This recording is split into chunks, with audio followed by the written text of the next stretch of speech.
Imagine living through the following in a single lifetime.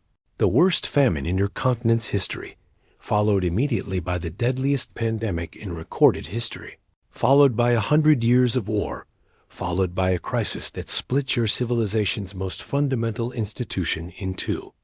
This was not a thought experiment. This was 14th century Europe, and the people who lived through it did not know it would end. They did not know there was a Renaissance coming. They just knew that everything was falling apart at the same time. What grew in its place was something entirely new.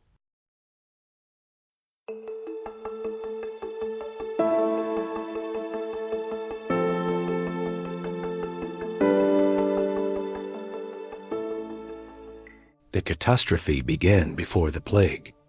Between 1315 and 1322, Europe experienced the Great Famine, the worst food crisis in its recorded history. A series of cold, wet summers destroyed harvests across the continent for 7 consecutive years. Livestock died. Seed grain was eaten in desperation, leaving nothing to plant. Estimates suggest that between 10 and 25% of the population of Northern Europe died of starvation or related disease.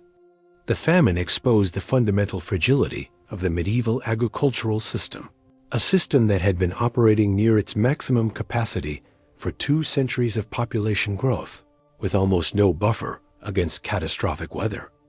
By the time the Black Death arrived in 1347, Europe was already weakened, malnourished, and psychologically traumatized. The plague struck a population that had been on its knees for 30 years.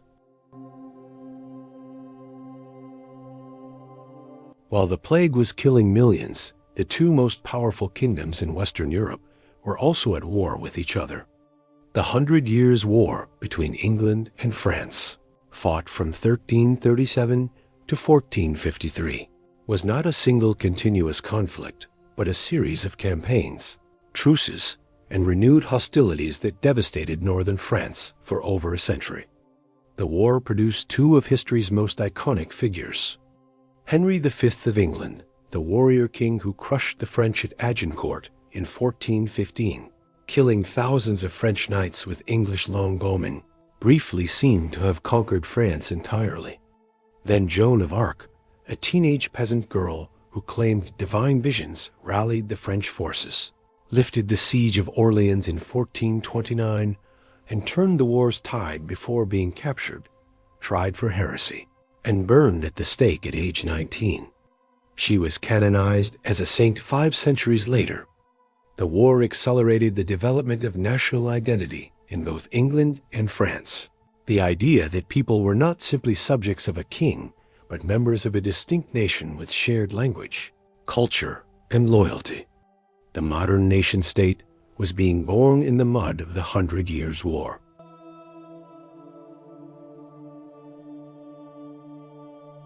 The third catastrophe was institutional.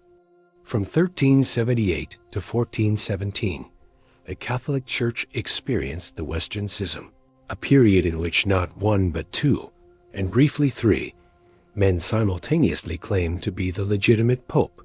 One pope sat in Rome, another in Avignon, France, each excommunicating the other and their followers. The entire Christian world was forced to choose sides. The schism was devastating for the Church's authority. If the institution that claimed to be the singular representative of God on earth could not determine who its own leader was, how could ordinary people trust its spiritual guidance? Reforming thinkers John Wycliffe in England, Jan Hus in Bohemia, began publicly questioning not just the Church's leadership, but its fundamental theology. Both were condemned as heretics. Hus was burned at the stake in 1415, but their ideas did not die with them. A century later, they would re-emerge as the Protestant Reformation.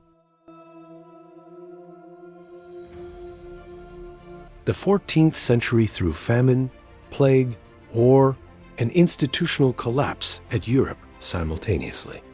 By 1400, the continent had lost perhaps 40% of its population from the highs of 1300. The feudal system was crumbling, The church was fractured. The certainties that had organized medieval life, the reliability of harvests, the authority of priests, the permanence of social order, had all been exposed as fragile. And yet, out of this wreckage, something extraordinary was beginning. The survivors were richer per capita than their grandparents. Labor was valuable. Old hierarchies were weakening. New ideas were circulating. The Italian city-states were accumulating the wealth that would fund the Renaissance.